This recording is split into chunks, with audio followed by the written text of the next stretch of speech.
The function buttons are right at your fingertips, and if you get used to using them, they will make your sewing so much easier. Let's go through the basics here. First off, you have a speed with a plus and a minus. And if you look right over here at the corner of your screen, you will notice if I push the minus button, these little hash marks disappear. So that would be slow speed. Here's max, not very fast. Great for if you're working with a small child or you're working with a real intricate area, you can slow your speed down. If I increase it, you can hear the machine get faster and faster. It's also a great use in free motion quilting. Set it about 2/3 or halfway up, and you can kind of get like a cruise control and really get your stitches set for what you want it to be at. So I'm going to go ahead and put that back up to the full speed. Next is the stop button. The stop button will do just that. It will stop and lock for you. Now, you also have the fix button, which is very similar. The fix button is on, then you can go ahead and touch it. It's a locking stitch on demand. Now, depending on when you touch it, it will do different things. So if you actually touch it while you're stopped, it will lock and keep going. If you actually touch it when you are in motion, it will actually, here we go, it will actually lock and stop for you, kind of like how the stop button is. Now the stop button is more for when you use decorative stitches. Let's go up here. I'm going to just pick something that is let's do a little flower here, row 4 and 23. Here we go. So if I'm stitching along a row of decorative stitches and I push stop, what it'll do is make sure that I finish and lock at the end of the decorative stitch. So I only get one repeat, or it ends at the row. Wherever I want it to stop, it finishes the pattern and ends it. All right, next, the selective thread cutter, which is great.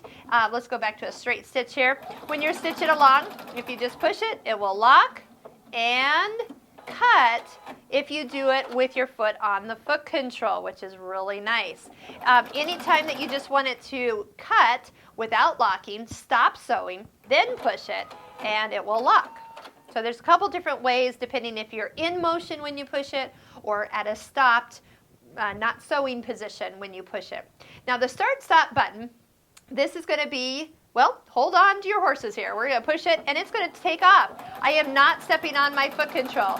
Now, which is really nice to use, number one, if you don't want to step on your foot control, you can slow the speed down. So I sometimes use this in conjunction with a slightly slower speed, so it doesn't feel like it's racing off. And then just note that that's where you're going to stop it. It's also the start and stop button when you are in embroidery, so you'll get to know that quite well. The needle up and needle down, it'll always have a light, which one is actually on here. So if the light is at the top, then every time you stop sewing, the needle will stop in the up position. Here, let's start again. So if we start here, when I stop sewing, the needle is always up. Great time saver. But if you're doing any stitching, applique, you're just sewing along and you want the needle to stop in your fabric, push it so the light's touching, holding down or on the down side. Then when it stops, the needle goes down and then the foot pops up. It's in a hover position. So it's really easy to turn corners, manipulate gently little areas, take a few stitches, and then you're done. Now just to note, if I tap my foot control very quickly, just with the top of my toes, I get a half a stitch. If I touch it again, my needle goes down. So I can kind of work my way through. If I want to inch closer to where I want to stop, that's a great way to use that too. All right, you've got your foot up, so if we can touch that up. And then if we push it again, it actually lifts even higher. And then if we want it to lower onto our fabric, we can push the button here and it'll come all the way down. Now here's something. If you push that same button again, so right now the foot is on the fabric. If you push that again, it will come up to the pivot position, which is really nice when you're sliding fabric in and you want to get it to just the right place for it to start. So sometimes I'll often push that 2 times, and then I'll know when I step on the foot control, the foot will come down exactly where I want it to be. I'm going to just go ahead and touch the selective thread cutter. It's locking and cutting all at the same time, lifting my foot and pulling that out. If you notice we haven't had to pull up any bobbin thread, that gets cut into the perfect length left down below underneath our throat plate. The last is the reverse button.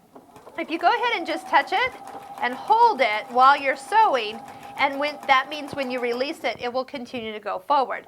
If you touch it without sewing, it will go backwards forever, until you actually touch it again to turn it off. So if you're in motion and you touch it, it goes back just a little bit until you release it, and then it will come back forward. So depending on how you tend to activate that, I like to do it while I'm sewing, then I don't have to touch it 2 times. But if that light is on, you're gonna go backwards continuously until you touch it off. All right, so those are just the basics of the function buttons. We'll use those throughout the future videos with different types of stitches and techniques that we'll be doing.